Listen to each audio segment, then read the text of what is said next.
Why do you want to work out? What is your goal? The most important thing is that you have a vision, that you have a goal. Because without that vision and without that goal, again, you're drifting around and you're never going to end up anywhere. People don't become successful just by accident. Maybe the guy that found gold in California and started the gold rush, but don't count on that. That's a one in a lifetime kind of a situation. So you got to really have a specific goal, and to me, to have that vision that I want to be Mr. Universe, that I want to be the greatest bodybuilder of all time. That was a great vision, and that specifically to look like Reg Park and to be up there on that stage and to lift the trophy overhead and to win the championship over and over and over again. So that was a great goal. You have to have a goal. Now, it doesn't have to be that specific goal, but it has to have some goal. This is why I always recommend to people, sit down, take your time, and start thinking about, why do you want to work out? What is your goal? And that can be as crazy as it is. It could be, I want to impress girls. If that's your goal, so be it, but it motivates you. It could be that you're emulating a certain, bodybuilder or a certain football player, a certain boxer, whatever it is. Have those pictures put all over the wall like I did when I was a kid. I put pictures of Reg Park and of Sonny Liston, of boxers and of Ali and of powerlifters and weightlifters all over my bedroom, wall. So that every day when I go to sleep, every day when I wake up, I look at those pictures and they motivate me. You need that motivation, and then therefore you have this kind of imprint in front of you all the time, and you know exactly what you're chasing. People always come up to me and says, why are you smiling? You're working out 5 hours a day. You're doing the same as the other guys, but the other guys have a sour face. They're pissed off that they have to do another rep or another set or something. I looked forward to another 1,000 reps of sit-ups. I looked forward to another 500 pounds of leg press or squat. I looked forward to doing more and more curls until my arms fall off. Why? Because I knew that every rep that I did and every set that I did and more weights that I lifted, I get one step closer to turning that vision into reality. So I was turned on by that. I was excited. I couldn't wait to get to the gym.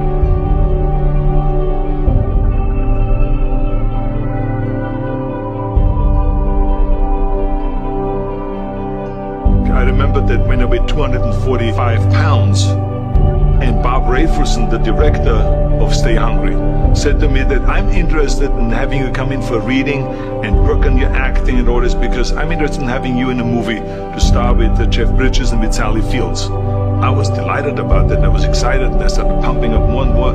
And then he said, but I don't want you to weigh more than 210 pounds.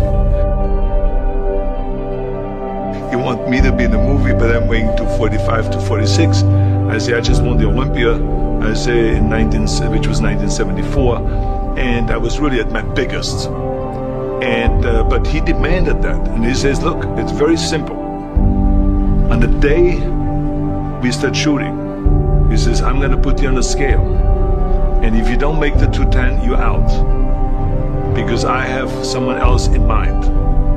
And I worked on it. I started visualizing myself very clearly as a lean athlete, because that's the only way I could lose that weight and all of a sudden get interested in running more, because up until that point I ran like 3 miles after training or before training or whatever, but now all of a sudden it was 5 miles, 6 miles, 7 miles, 8 miles, and they even ran mini marathons in order to lose the weight, and I did everything with high reps, and I was watching my diet, what I eat and all those kind of things. And but the day before, I remember we were in Birmingham, Alabama. The day before I was at the YMCA with Bob Rafelson. He was swimming and I was working out, and I was running. There was a track there and I was running. He says, let's step on the scale. And I stepped on the scale and I weighed 209. So it just shows you what is possible if you visualize exactly what you want to look like.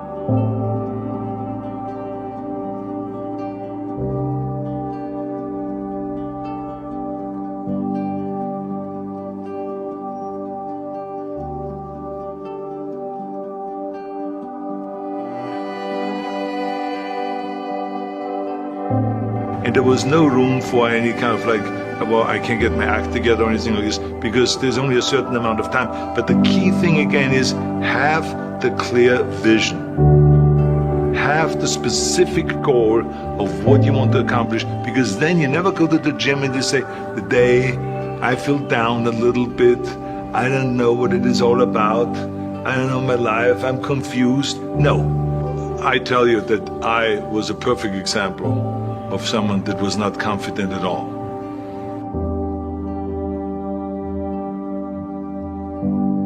I mean, when I was a kid, I was just like any other kid. I had my hang-ups and problems and all this. But when I joined the weightlifting club and I won my first little trophy because I did the best clean and jerk, and then we went to another meet and I won another little trophy, I started feeling like somebody. But the bottom line is, everyone can use the same method, because I used it in politics, I used it in making money, I used it in everything that I've done in the movie business. When you have one little victory, little victories add up, and that is what gives you then ultimately confidence. Well, for me, the most important thing always to have a deadline.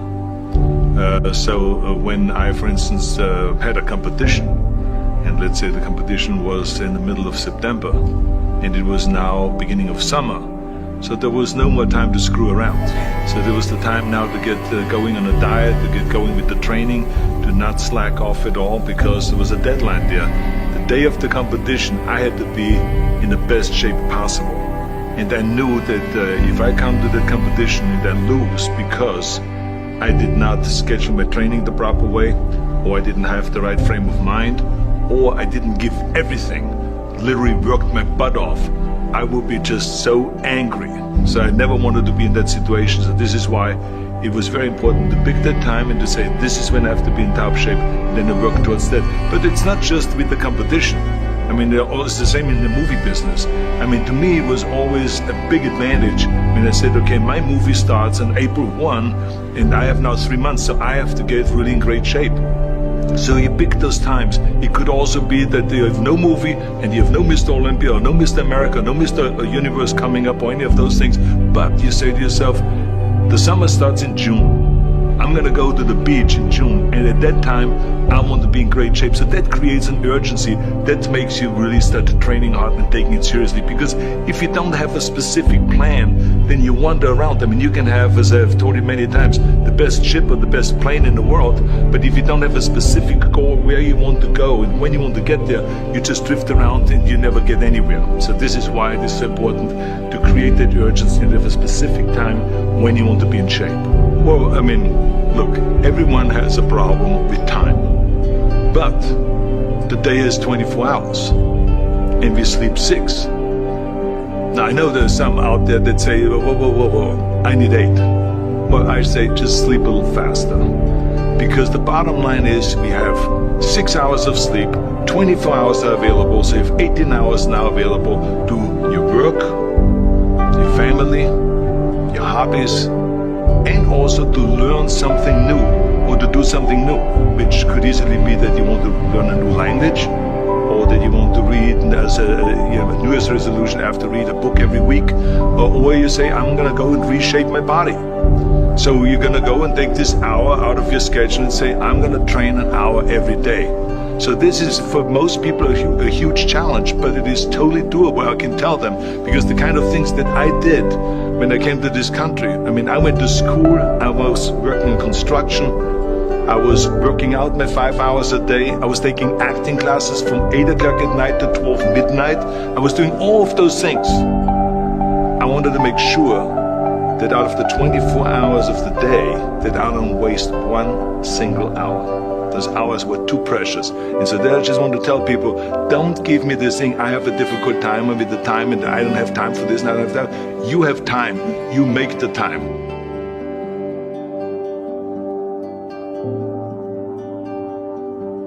I hate plan B.